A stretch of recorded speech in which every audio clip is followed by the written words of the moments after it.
What we will do first is, I could ask everybody to stand and join me in the Pledge of Allegiance. We have a few of the kind of ground rules and the housekeeping items tonight. We do have, you'll notice there's three of us here tonight. Two of our board members are out of town, but they are watching via a video link, so they will be able to hear all the comments.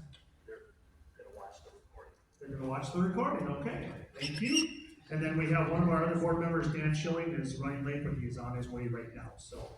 How this will start is, Greg and Chris will do their presentation, as many of you may have seen at, board meetings or the other community meeting. And then at that point, we will open it up to questions.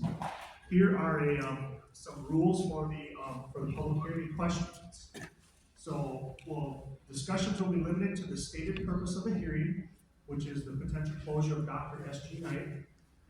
Anyone wishing to comment or ask questions will be allowed to do so as long as they sign up. No person may speak a second time until everyone has had an opportunity to speak at least once. If time allows, each person shall have the opportunity to speak a second time. No speaker will be permitted to speak more than twice except to answer a question from the board. Each speaker will be limited to a total of approximately 3 minutes for each opportunity to speak. All comments by the public must be directed to the board. Each speaker must state his or her name, address, and the group he or she represents, if any, before speaking. The hearing is being recorded, and the board may ask questions of the speakers. So with that, I will turn it over to Mr. Johnson and Mr. Youth. Thank you, Doug. As we look ahead, the district is entering an important period of planning.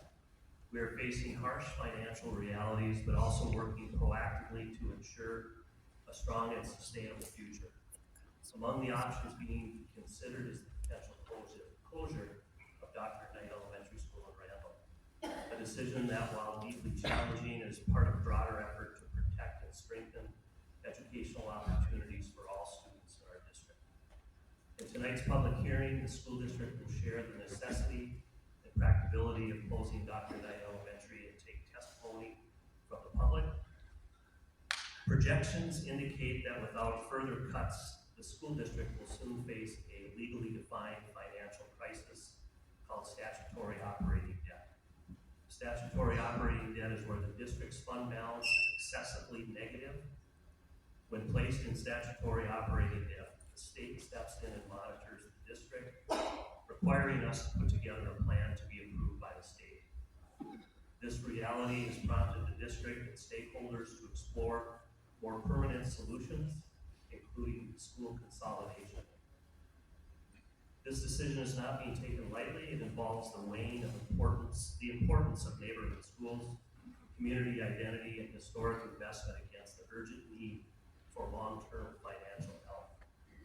However, with the goal of protecting the quality of education for all students in District 482, the potential closure of Dr. Knight stands as a difficult but possibly necessary step in navigating the district's financial future. The agenda tonight will include covering the timeline, projected budget and fund balance within the school district, the state budget, forecast and impact on school districts, our enrollment data, a summary of the previous $3.5 million of reductions the school district has made, staffing costs per school, the space impact at Lindbergh and Lincoln, class size projections, and other cost-saving ideas explored. After that will be a time for community input. We hope we can get through this presentation in about 20 minutes. This process started back in the fall of 2022 when the school board began the strategic planning process. That was a decision that was made by the school board. By the spring of 2023, that strategic planning process was completed, which identified finances and facilities as a priority area within the district. They have a 5 to 10 year plan in both of those areas. The summer of 2023, the school district made $1 million in budget cuts. The following summer of 2024, we made $2 million in budget reductions. In November of 2024, a finance and facility task force was created and first met. That task force generated ideas to share with the school board. In March, the school board explored ideas to address financial and facility needs. Beginning in April and May, community discussions, listening sessions, and a survey were conducted. And then this summer, 2025, we made another $500,000 in budget cuts, totaling $3.5 million in 2 years.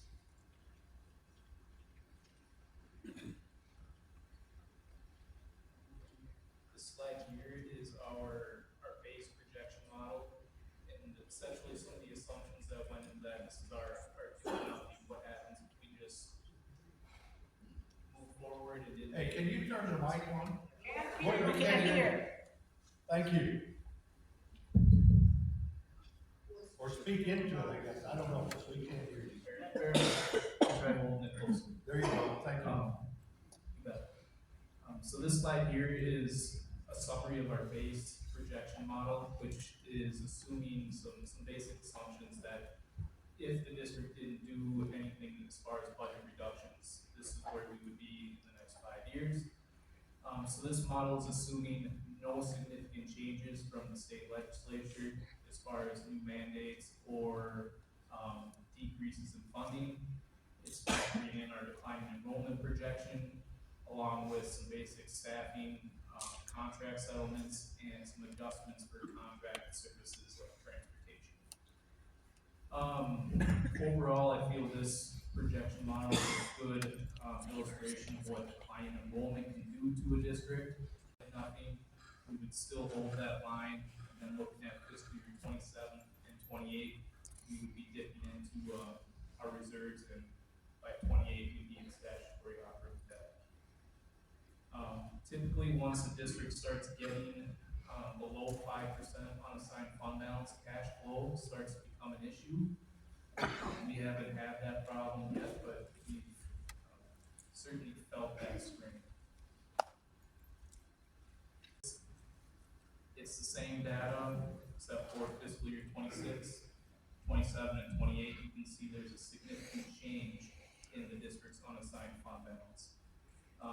Fiscal year 26, if we closed Dr. Knight in fiscal year 26, would leave us with about a 9% unassigned fund balance. And our total cash balance in our unassigned fund would jump to roughly $2.8 million. Typically, $2.8 million would be roughly 1 month of expenditures for the district. Ideally, we would like to see that around two months of expenditures, which would be roughly around 18 to 20%. The next slide. This shows just some surrounding districts, metro, big, small, comparing unassigned fund balances. The state average is around 20%. Rating agencies like Moody's like to see unassigned fund balances in the ranges of double digits, anything north of 10% they view as healthy. It can help with financing debt, issuing new debt that can save taxpayers a significant amount of money if the higher rate of debt.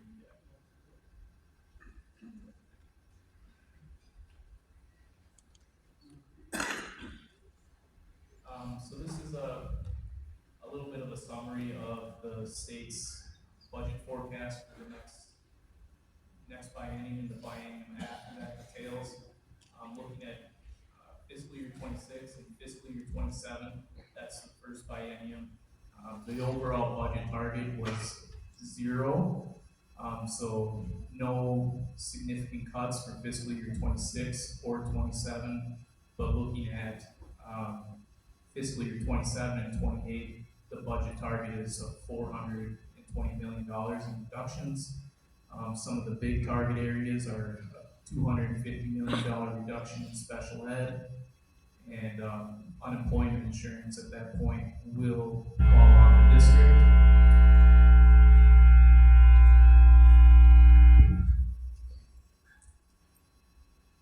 So essentially fiscal year 26 and 27 look to be relatively stable from the legislature, but fiscal year 28 and 29 look to be fairly heavy in reductions.